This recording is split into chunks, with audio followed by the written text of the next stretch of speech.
ان الحمد للہ نحمده ونصلی علی رسول الکریم اما بعد۔ آج کے درس کا موضوع ہے شعبان کے مہینے کی فضیلت، اس میں ایک مسلمان کو کیا اعمال کرنے چاہیے، رسول اللہ صلی اللہ علیہ وسلم کی آپ کا عمل اور اقتداء کیا کرنی چاہیے، اور پھر اس مہینے کی فضیلت میں جو ضعیف اور موضوع روایات آئی ہیں ان کے بارے میں بتایا جائے۔ ٹھیک ہے۔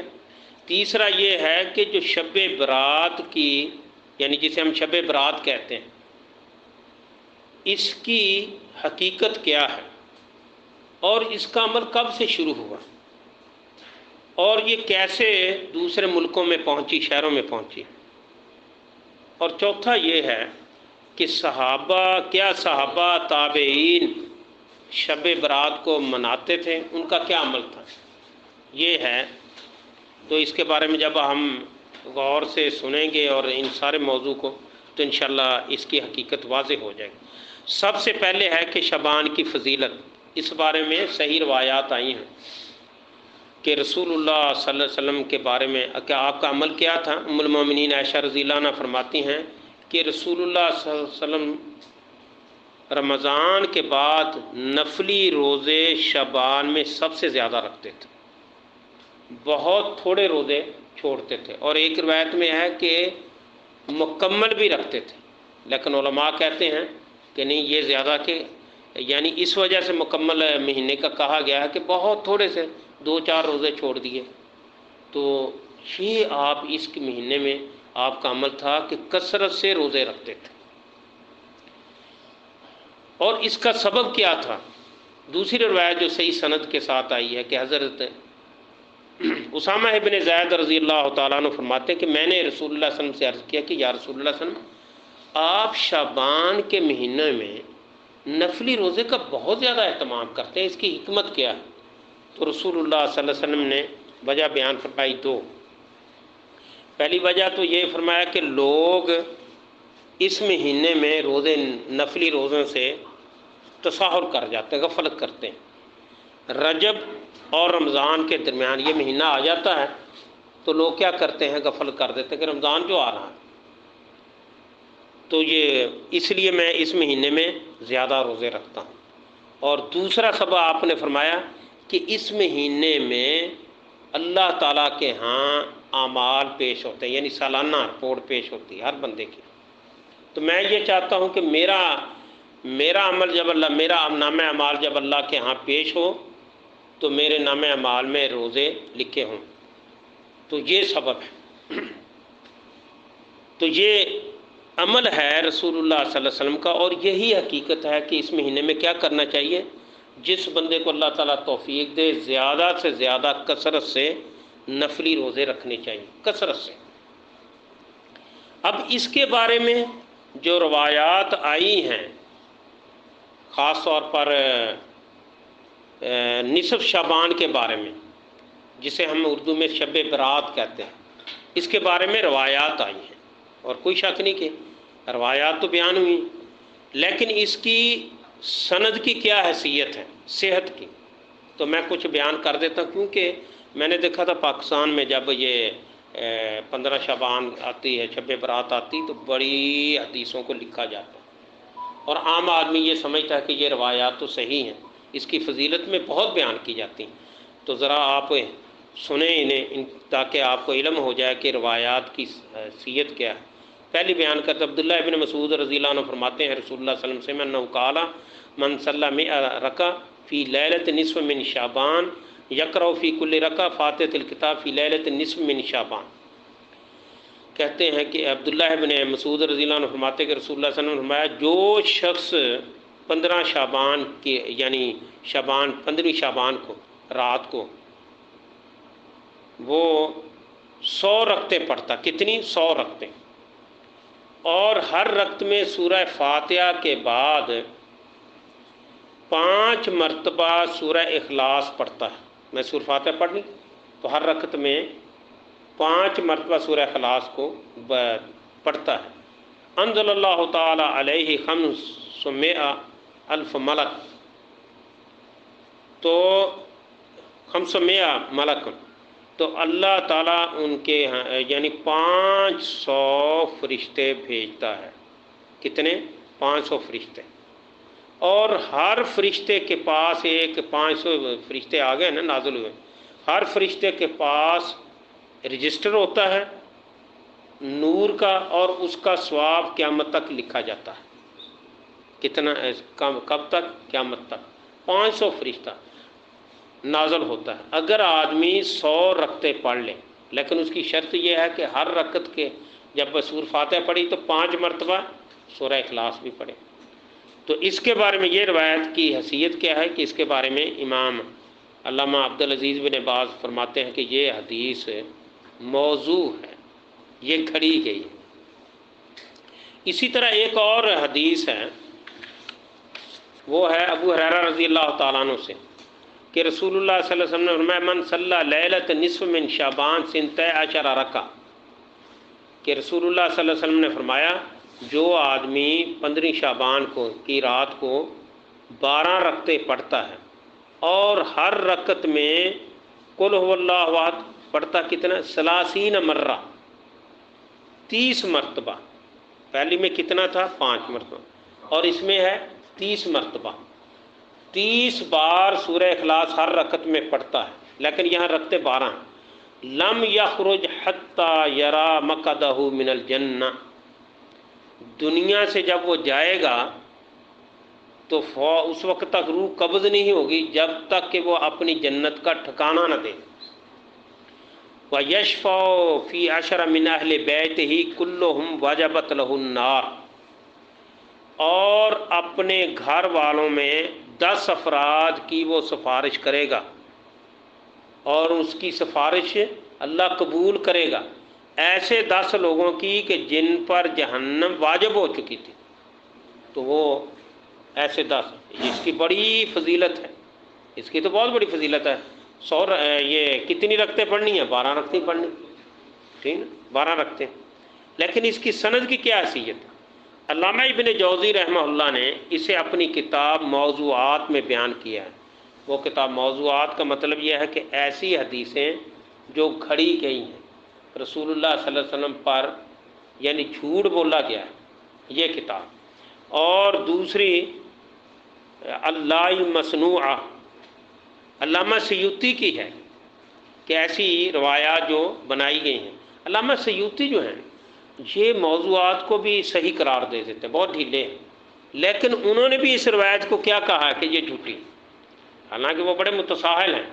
جو موضوع روایت ہوگی اس کو بھی وہ صحیح قرار دے دیں گے، اور اسے کہتے ہیں کہ حاطب اللیل، رات کو لکڑیاں کٹنے کرنے والا، نہ وہ صحیح اور ضعیف کی کوئی تمیز نہیں کرتے، لیکن انہوں نے بھی اس کو کیا کہا ہے؟ جھوٹی روایت کہا ہے۔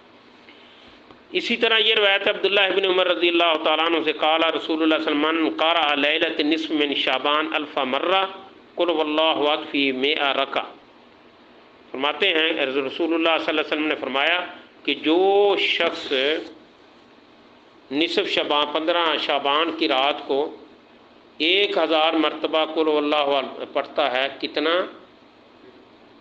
100 رکعتوں میں، 100 رکعتوں میں دنیا سے نہیں نکلے جائے گا حتیٰ یبعث اللہ فی منامہ 100 ملک، یہاں تک کہ اللہ تعالیٰ خواب میں اسے دکھلائے گا 100 فرشتے، 100 فرشتوں کا دیدار کرائے گا۔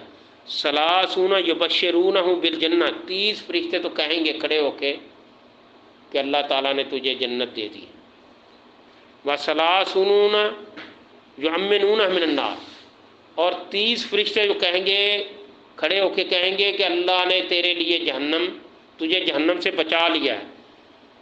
اور و30 یاسمونہم ان یقطع، اچھا یہ ویسے یعنی اسے فوت ہونے سے پہلے پہلے اسے خواب آ جائے گی، اور خواب کے اندر یہ ہوگا مرنے سے پہلے پہلے۔ 30 فرشتے جو ہیں اسے گناہوں سے بچائیں گے، 30 فرشتے، اور وعشر یقیدون من آدا، اور 10 فرشتے جو ہیں نا اسے دشمنوں سے بچائیں گے۔ 100 رکعتیں پڑھنے سے 100 رکعت پڑھی ہے نا، لیکن اس حدیث کی کیا حیثیت ہے؟ سند۔ اس کو بھی علامہ ابن جوزی رحمہ اللہ نے کہا ہے کہ یہ روایت جھوٹی ہے، سلسلہ سند میں جو بیان کرنے والے ایسے ہیں جن کا کوئی پتہ ہی نہیں، اور ایک ایسا آدمی بھی ہے جو حدیثوں کو کھڑا کرتا تھا، مشہور تھا، ٹھیک ہے۔ اور علامہ سیوطی نے بھی اسے بیان کیا کہ یہ روایت کیا ہے، یہ جھوٹی روایت ہے۔ اسی طرح حضرت علی رضی اللہ تعالیٰ عنہ سے بھی ہے کہ رسول اللہ صلی اللہ علیہ وسلم نے یا علی من صلی مئۃ رکعۃ، رسول اللہ صلی اللہ علیہ وسلم اے علی من صلی مئۃ رکعۃ لیلۃ نصف من شعبان، کہ رسول اللہ صلی اللہ علیہ وسلم اے علی جو 15 شعبان کو نماز 100 رکعت نماز پڑھتا ہے اور ہر رکعت میں سورہ فاتحہ کے بعد قل هو اللہ احد 10 مرتبہ پڑھتا ہے، الا قضى اللہ لہ کل حاجہ، تو اللہ تعالیٰ اس کی ہر حاجت کو پورا کرتا ہے، اس کی ضرورت کو اللہ تعالیٰ پورا کرتا ہے۔ تو یہ روایت بھی کیا ہے؟ فَهُوَ موضوع، یہ روایت بھی گھڑی گئی ہے۔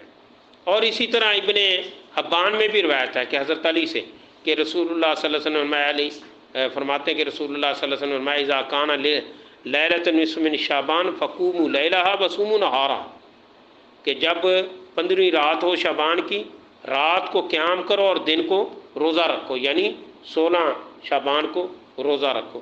یہ روایت بھی کیا ہے؟ یہ ضعیف ہے۔ یہ بہرحال اس کے بارے میں علامہ شوکانی رحمہ اللہ اور ابن رجب نے یہ سب نے کہا کہ شعبان کی فضیلت کے بارے میں، اور حافظ عراقی نے بھی، کہ جتنی بھی حدیثیں ہیں، عراقی نے کیا فرمایا کہ حدیث صلاۃ اللیلۃ نصف موزون علی رسول اللہ صلی اللہ علیہ وسلم وکذب علیہ، اور فرماتے ہیں کہ نصف شعبان کے بارے میں جتنی بھی روایات آئی ہیں یہ ساری موضوع ہیں، جھوٹی روایت۔ اور صحیح کیا ہے؟ وہ یہ ہے کہ اس مہینے میں زیادہ زیادہ نفلی روزے رکھے جائیں، تسبیح کی نماز پڑھی جاتی ہے، صلاۃ و تسبیح، اور اس کے بعد یہ قبرستان جانا، ہاں یہ سارا کچھ ہوتا ہے۔ اچھا، اور پھر میں یہ بتانا چاہتا ہوں، یہ تو اس کی حقیقت ہے کہ کرنا کیا چاہیے کہ شعبان کے مہینے میں زیادہ زیادہ نفلی روزے رکھنے چاہیے۔ اب یہ 15 شعبان کی جسے شب برات کہتے ہیں، اس کی ابتدا کیسے ہوئی؟ اس میں نماز پڑھنے کی اور پھر وقت کے ساتھ ساتھ قربانی کی بھی، لوگ قربانی بھی کرتے ہیں، اس میں ذبیحہ یعنی جانور بھی ذبح کرتے ہیں، کھانے بھی پکائے جاتے ہیں۔ شروع میں جب اس کی ابتدا ہوئی ہے تو یہ ملک شام سے ہوئی، اور حیرانگی کی بات ہے جیسا کہ لطائف المعارف میں ابن رجب رحمہ اللہ نے بیان کیا ہے کہ تابعین سے شروع ہوئی، خالد بن معدان، مکحول، لقمان بن عامر رحمہ اللہ تعالی، ان سے یہ ابتدا ہوئی۔ یہ کیا کرتے تھے کہ یہ نہاتے، غسل کرتے اور اچھے کپڑے پہن کے خوشبو لگاتے اور پھر نفل کثرت سے پڑھتے تھے 15 شعبان۔ اب سوال یہ ہے کہ یہ بھی تو تابعین میں سے ہیں۔ تابعی کسے کہتے ہیں؟ جنہوں نے صحابی کو دیکھا ہو اور ان سے پڑھا بھی ہو، یا تو پھر انہوں نے یہ بات کہاں سے لے لی تھی؟ انہوں نے کہتے ہیں امام رجب، علامہ ابن رجب فرماتے ہیں کہ انہوں نے شاید اسرائیلی روایات پر عمل کیا، اسرائیلی روایات پر عمل کیا ہے، رسول اللہ صلی اللہ علیہ وسلم کی حدیث پر نہیں، صحابہ کے عمل نہیں تھا اس میں شامل۔ اچھا، جب انہوں نے یہ کام کیا، اس پر عمل کرنا شروع کیا، لوگوں نے بڑی تیزی سے اس پر عمل کیا۔ ہوتا کیا ہے کہ جب بندہ اصل سنت کو چھوڑتا ہے نا، دوسرے کو، ایک رات ہی ہے نا عبادت کرنی، اور اس کا اجر و ثواب کتنا زیادہ ہے، وہ عمل تو امت سے چھوٹ گیا کہ کثرت سے نفلی روزے رہے۔ لوگوں نے صرف شب برات کا اہتمام شروع کیا، اس رات خوب عبادت کرتا۔ وہاں سے یہ عمل جب لوگوں کو پتہ چلا تو بصرہ تک عمل شروع ہوا، بصرہ میں عمل شروع ہوا، بصرہ کے لوگوں نے ہاتھوں ہاتھ لیا اور انہوں نے پڑھنا شروع کر قبول کر لیا۔ لیکن یہ عمل جب مکہ اور مدینہ میں پہنچا تو علماء نے سخت تنقید کی کہ نہیں، ایسا نہیں ہو سکتا۔ عطا ابن رباح نے کہا کہ نہیں، یہ کیسے ہو سکتا ہے، رسول اللہ صلی اللہ علیہ وسلم نے نہیں یہ کیا، صحابہ نے یہ کیا، ہم کیسے اس کو مانیں گے؟ ٹھیک ہے، تو اس طرح یہ اس کی ابتدا ہو۔ اچھا، اب پھر اس کے ساتھ وقت کے ساتھ ساتھ اضافہ ہوتا گیا، نمازوں سے کے ساتھ ساتھ کھانے بھی پڑنے شروع ہو گئے، اور یہ آگ کا جلانا، یہ پٹاخے، یہ آگ جلانا، چراغاں کرنا، یہ بھی مساجد میں شروع ہو گیا۔ یہ کہاں سے شروع ہوا؟ اس کے بارے میں تحفۃ الحفظی میں علامہ عبد الرحمن مبارک پوری رحمہ اللہ نے لکھا، اس کی شرح میں، اس حدیث کی شرح میں جو ترمذی میں آئی، کہ یہ خلیفہ ہارون الرشید کے دور میں یہ شروع ہوا، جب برمکی جو تھے، خالد برمکی جو وزیر تھا اس کا، یہ ایران کے تھے، اور یہ مسلمان ہوئے جب مسلمانوں نے اس علاقے کو فتح کیا تو یہ مسلمان ہو گئے۔ یہ تھے مذہب، یہ جو تھے نا آگ جلانے والے، کیا کن کو کہتے ہیں؟ مجوسی۔ یہ ان کے جیسے ہمارے ہاں ہاشمی ہے نا، قبیلہ ہاشمی قریشی، تو یہ ان کے مذہبی قبیلہ ہے، مذہبی قبیلہ بڑا، یعنی ان کا مذہبی قبیلہ تھا یہ۔ تو انہوں نے پھر کیا کیا، اپنے اسلام کو چھپایا، یعنی اسلام کو ظاہر کیا، اور اندر سے یہ محبت تو تھی انہیں مجوسیوں کو آگ سے، تو انہوں نے پھر ایسا شروع کیا کہ چراغ جلانے چاہیے، یہ کرنا چاہیے ایسے، حتیٰ کہ ایک دفعہ انہوں نے خلیفہ ہارون الرشید کو کہا کہ یہ جو بیت اللہ ہے نا، میں یہ چاہتا ہوں کہ اس میں انگیٹھیاں رکھی جائیں مستقل آگ کی، اور اس کے اوپر عود مستقل ڈال لی جائے ایسے۔ انہوں نے کہا کہ غالباً امام مقہور یا کسی کو کہا، بڑے عالم کو کہا، اب مجھے یاد نہیں، کہ یہ مجھے انہوں نے خالد برمکی نے یہ بات کہی نا، مجھے نہ انہوں نے نام نہ لیا، انہوں نے کہا کہ میرا یہ خیال ہے کہ ایسے نہ کر لیا جائے کہ یہاں انگیٹھیاں جلائی جائیں جو مستقل جلتی رہیں اور ان کے اوپر عود ڈالتے رہیں، تو تاکہ طواف کرنے والے خوشبو آتی رہے، معطر رہے بیت اللہ۔ تو انہوں نے کہا کہ امیر المومنین، یہ آپ کی رائے نہیں ہو سکتی، یہ آپ کی رائے کبھی نہیں ہو سکتی، من امرک بہذا، آپ کو کس نے یہ کہا؟ تو انہوں نے کہا کہ سچی بات یہ ہے کہ خالد برمکی نے مجھے یہ بات کہی۔ انہوں نے کہا کہ اصل بات یہ ہے کہ وہ مسلمان تو ہو گئے حالات کے جبر سے، ان کے اندر سے آتش پرستی وہ گئی نہیں ہے، وہ چاہتے ہیں جس آگ کو اللہ نے بجھایا ہے وہ مسلمانوں کے خانہ کعبہ میں شروع کر۔ تو اسی طرح ہمارے ہاں جو بچپن میں وہ پٹاخے نہیں چلاتے تھے، ہم تو چلاتے تھے، ایک پسٹل بھی ہوتا تھا وہ سلور کا، اور اس میں بڑی، اور ہمارے پاکستان میں تو چھٹی بھی ہوتی تھی، بڑی خوشی ہوتی تھی، پھر کھانے پکتے تھے، اور خاص طور پر انتظار کرتے تھے حلوے کا، وہ اس دن تو حلوے پکتے تھے، کیریں پکتی تھیں، دو لوگوں گھروں میں جاتے تھے۔ یہ پھر بدلتی گئی، اس کی کیفیت بدلتی گئی، اور لوگوں نے تابعین، یعنی جب یہ ہوا تو پھر اس دور میں ہی، یعنی تابعین کے دور میں یہ بڑی تیزی سے یہ پھیلی، حتیٰ کہ لوگوں نے اس کے بارے میں روایات اس وقت ہی بنانی شروع کر دی۔ ابن ابی ملیکہ، یہ کون ہے؟ میں اسی لیے بتاتا ہوں، ذرا غور سے سننا، یہ کون ہے؟ یہ تابعین میں اتنے بڑے عالم ہیں، امام بخاری نے ان کا قول نقل کیا ہے کتاب الایمان میں، قال ادرکت ثلاثین من الصحابہ، میں نے 30 صحابہ کو پایا۔ کتنے؟ 30 صحابہ۔ تو ان کو کسی نے کہا کہ ان زیادن یقول، زیاد جو ہے یہ واعظ ہے، بہت بڑا اس زمانے کا خطیب، جیسے ہمارے ہاں مولانا طارق جمیل ہے نا، واعظ طارق جمیل بڑے مشہور ہیں، تو جو وہ واعظ ہیں زیاد، وہ کہتا ہے ان اجر لیلۃ نصف من شعبان کا اجر لیلۃ القدر، کہ 15 شعبان کی عبادت کا اجر جو ہے، اس میں عبادت کرنا، نماز پڑھنا کتنا ہے؟ لیلۃ القدر کی طرح۔ تو انہوں نے آگے سے سنو، وقال اللہ سمیت ہوں، اگر میں خود سن لیتا اس کا یہ باز، واب یدی عصا لضربتہ، اور میرے ہاتھ میں ڈنڈا ہوتا میں وہیں اس کی پٹائی کر دیتا۔ کہ یہ تو کہاں سے بیان کر رہا ہے بھی چھوٹی؟ یہ جو واعظ ہوتے ہیں نا، اللہ معاف کرے، لوگوں کو خوش کرنے کے لیے یہ ایسی حدیثیں بیان کرتے، مقصد یہ ہوتا ہے کہ لوگ خوش ہو جائے، واہ واہ واہ کریں۔ تو یہ مکہ اور مدینہ کے علماء جہاں سے اسلام چلا تھا، انہوں نے انکار کر دیا، کہ یہ اس کی کوئی حیثیت نہیں. عطا ابن رباح نے بھی، ابن ابی ملیکہ نے بھی. اچھا اب ہم یہ دیکھتے ہیں کہ کیا یہ ساری روایتوں سے ہٹ کے کیا صحابہ کا عمل ہے اس پر؟ نہیں. یہ پوائنٹ جو ہے نا بڑا اہم ہے، اس پر توجہ مرکوز کریں. میں اس کو ذرا علمی انداز میں بیان کرتا ہوں. ہم صحابہ تک پہنچتے ہیں تابعی کے ذریعے. کون سے تابعی؟ زید بن اسلم. اب زید بن اسلم کون ہیں؟ زید بن اسلم یہ تابعین میں سے ہیں. اسلم ان کے باپ ہیں. ان کو سیدنا عمر بن خطاب نے مکہ مکرمہ سے خریدا تھا. اسلم کو یہ غلام تھے.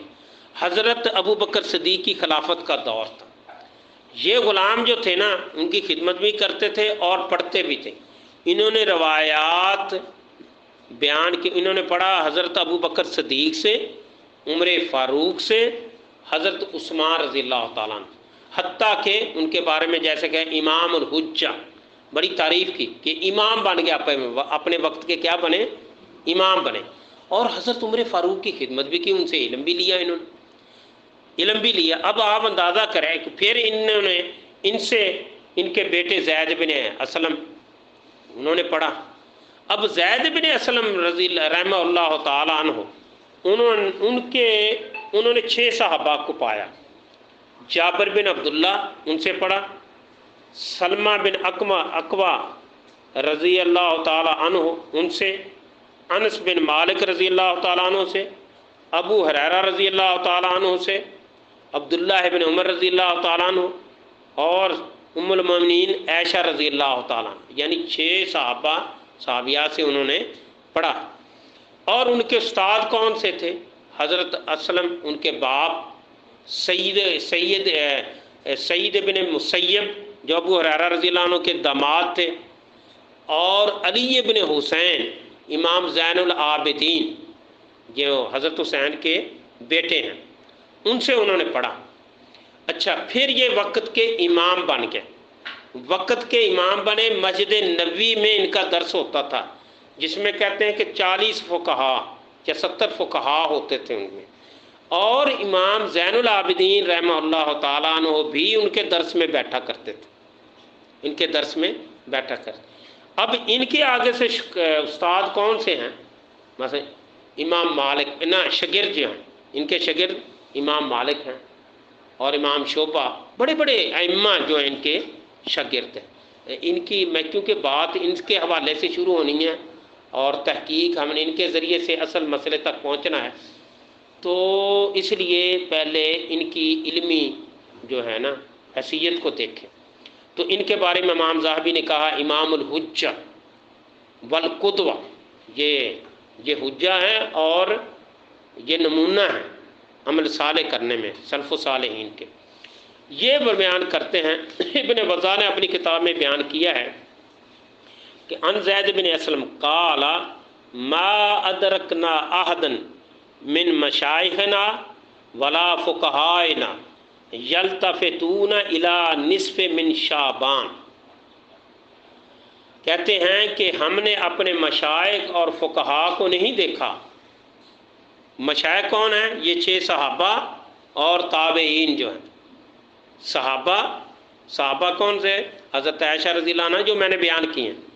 اور فقہا کو بھی نہیں دیکھا، جن میں یہ اسلم بھی ہیں اور کہتے ہیں جو جیسے سعید بن مسیب بھی ہیں، علی بن حسین بھی ہیں.